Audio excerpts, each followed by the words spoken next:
Chapter 3. The Time Papa Got Lost.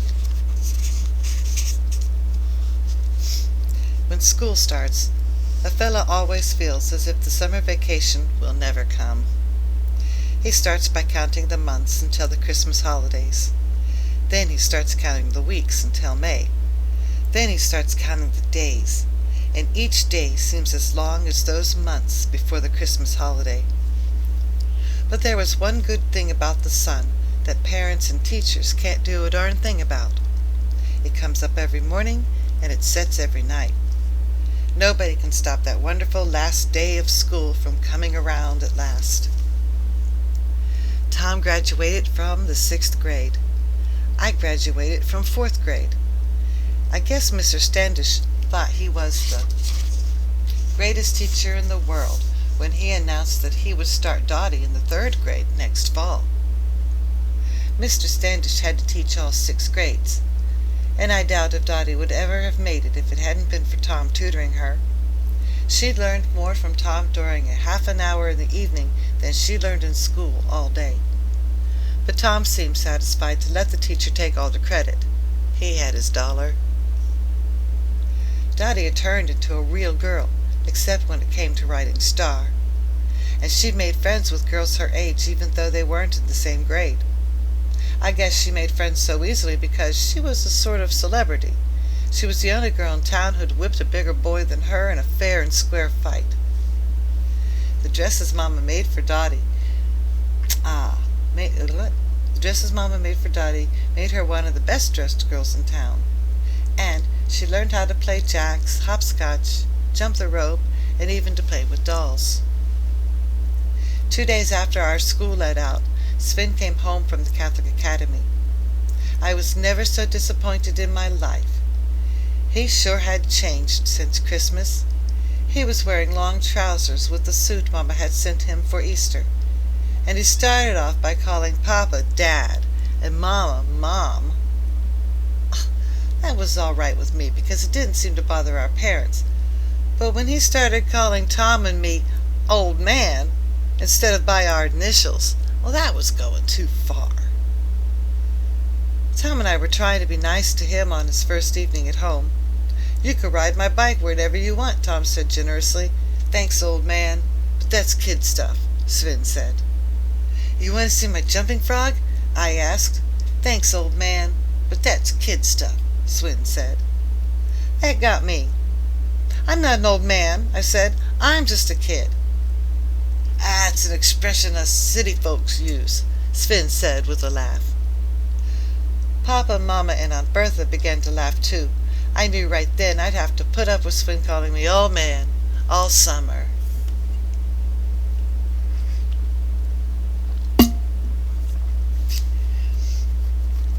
This was bad enough, but the day after he got home, Sven pulled the dirtiest trick he could on Tom and me.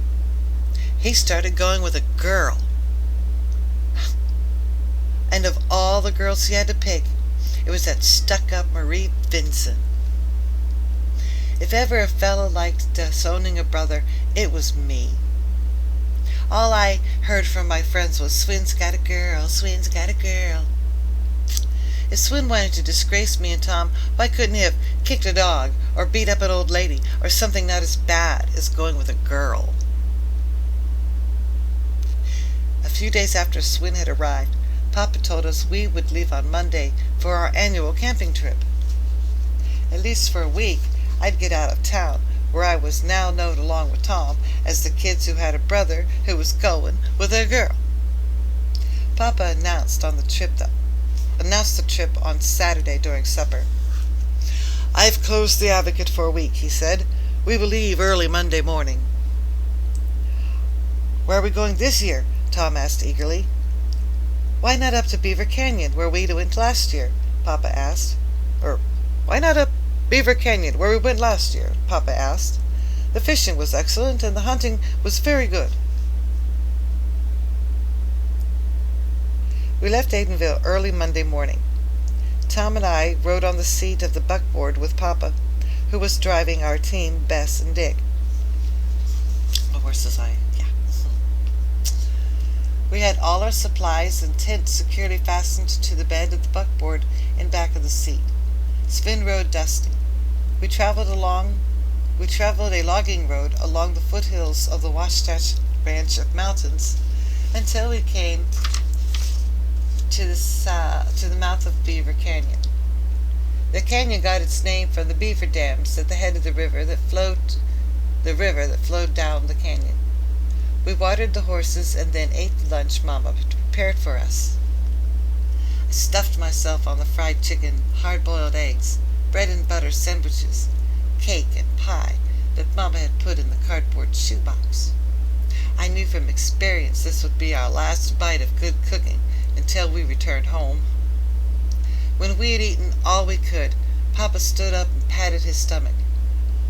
"No sense in going on a fishing or camping trip if you don't rough it," he said. "Throw away what you can't eat, boys."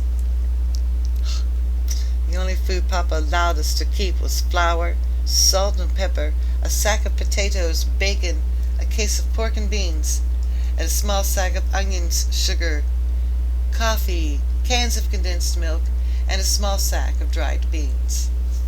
We expected to arrive at our destination in time to catch a mess of the fish. We expected to arrive at our destination in time to catch a mess of fishes for supper. I was admiring the canyon as we drove up it.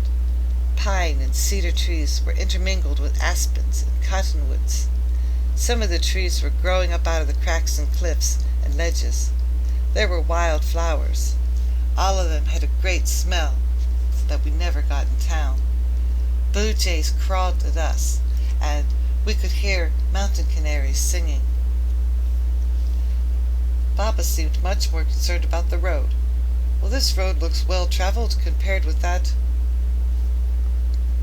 This road looks well traveled compared with what it was last year," he said. "Maybe they have put on more men at the logging camp at the top of the plateau," Tom said. "I doubt it," Papa said. "You can see this road has been traveled by buggies, wagons, and buckboards." We discovered why the road was so well traveled when we arrived at the place where we had camped last year. There were buggies, wagons, buckboards, tents, and people all over the place. "What in the name of Jupiter are all these people doing here?" Papa demanded, as if they were all poaching on his private property.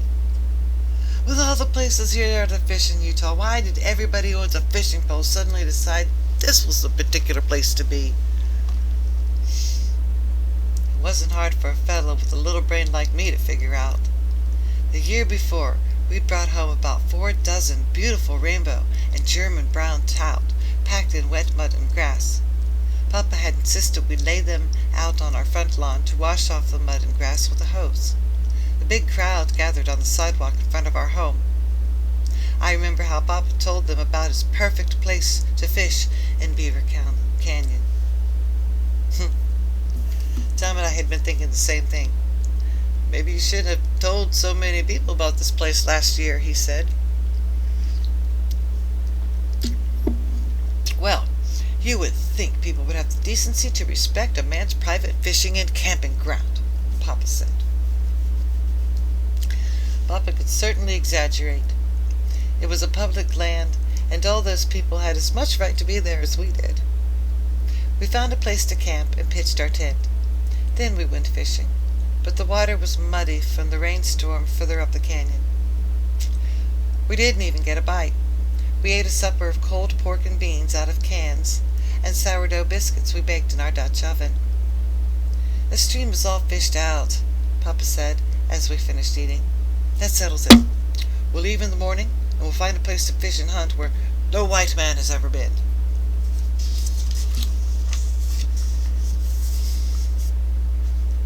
The next morning, we followed the logging road up the canyon for about 4 miles.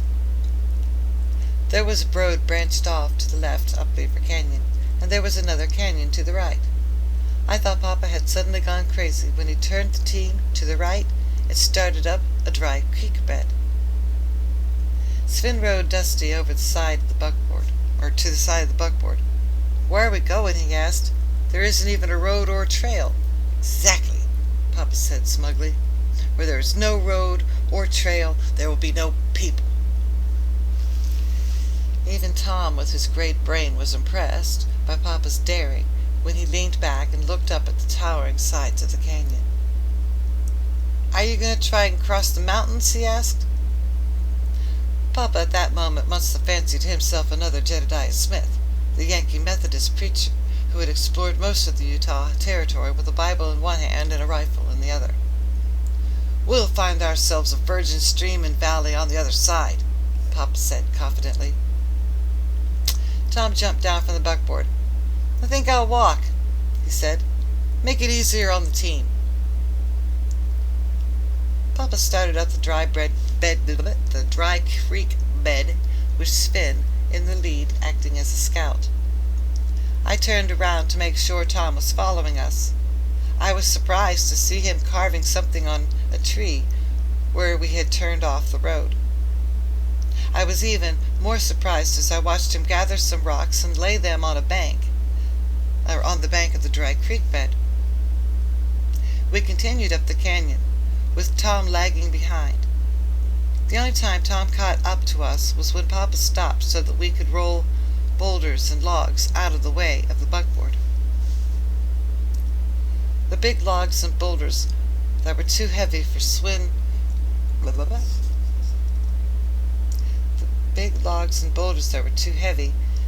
roped with his lariat and with Dusty's help pulled them out of the way. My curiosity got the better of me as I turned around several times and saw Tom using his jackknife on a tree or making piles of rocks. I jumped out of the buckboard and joined him. "What are you doing?" I asked. "Just carving my initials on a few trees," Tom said. "Why?" I asked. "Nobody will ever see them." "I wouldn't say that," Tom said. "Someday they might build a road up this canyon, and I can prove we were the first ones who ever went up it. Maybe it'll make us famous as pioneers." "That's a peach of an idea," I had to admit. "But what are you doing with the rocks?" "Looking for gold," he said. "Well, that's silly," I said. "All these canyons have been covered by prospectors." Tom looked a little ashamed of himself. "Maybe it is silly," he said, "but it helps to pass the time. Don't say anything to Papa. He might think it's silly." "All right," I said. But I'm not going to walk all the way to the top of this mountain." We continued up the canyon with Tom, Sven, and me, rolling boulders and logs out of the way for the rest of the day. Just before dusk we stopped, and believe me, we had to stop. There was a cliff rising up from the dry creek bed, stretching out from one side of the canyon to the other.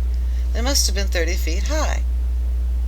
During a heavy rainstorm, when the dry creek bed had become a stream, the cliff had a waterfall. It must have been something to see.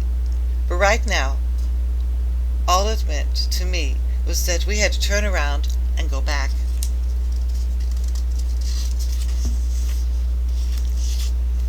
"We'll camp here tonight," Papa said, as if there wasn't an impossible barrier in our way.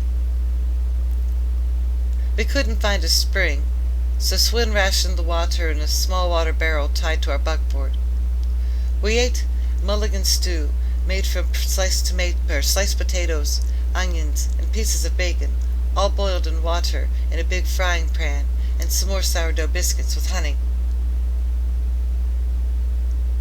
The next morning we had fried potatoes and bacon and more sourdough biscuits.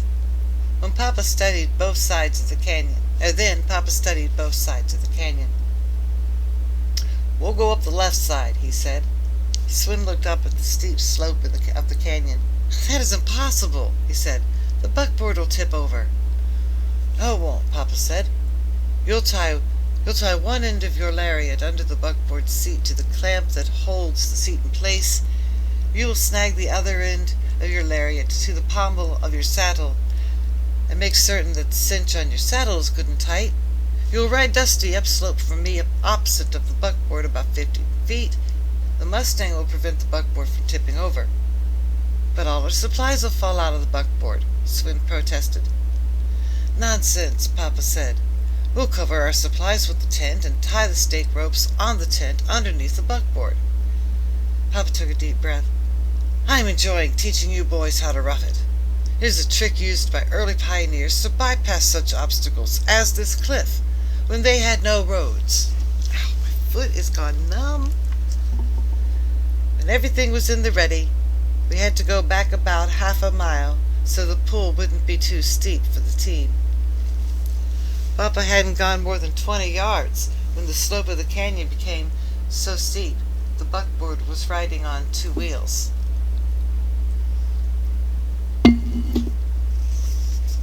The only thing preventing it from tipping over was Swin's sure-footed Mustang. I died 1,000 deaths fearing the lariat would break and Papa would be dashed to death down the side of the canyon. But we finally made it to the top of the cliff and back onto the dry creek bed. The going was pretty easy from there to the top of the mountain when we reached it just before dark. It was very cold, and after supper we slept in our blankets in the tent. Going down the other side of the mountain the next day was easy. We came to a mountain valley that turned out to be a fishing and hunting paradise, just as Pa had promised.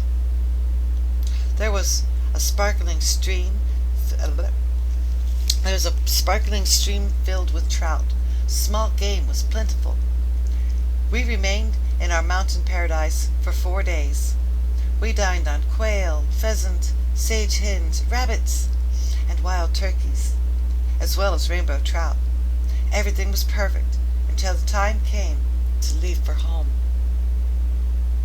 We'll take a shortcut out, Papa announced after we'd eaten breakfast and were breaking camp. Tom stopped folding our tent and looked at Papa. How can we take a shortcut when we've never been here before? He asked. I've always prided myself on my sense of direction, Papa said. We will follow this valley. It'll bring us out of the mountains just a few miles above Aidenville. We finished packing and loading the buckboard and were ready to go when Tom put his hand on the front wheel. I'm going to walk behind Papa, he said. Papa looked surprised. Why walk? He asked. The bottom of the valley is quite level. Nothing but sagebrush and a few trees. Just feel like walking, Tom said.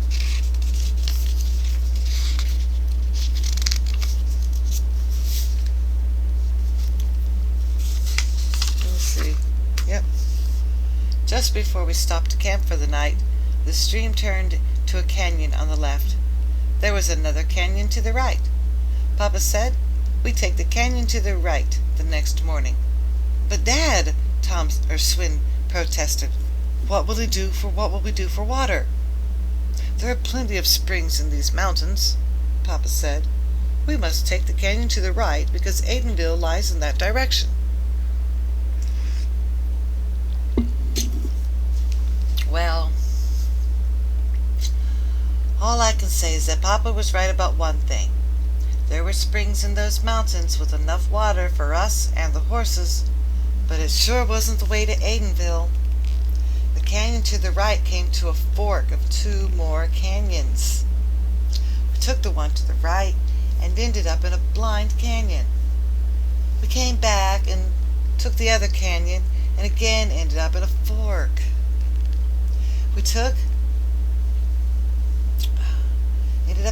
And again we took the canyon to the right. We came back and took the other canyon. Finally, we came to another canyon that had a stream of water running down it. Well, that was a good thing. We camped on high ground that night because we had the worst cloudburst I'd ever seen or heard. The rain came down as if it poured from giant buckets in the sky. The river was a raging torrent of water when we came out of the tent in the morning. Although the rain had stopped. We're going to stop here.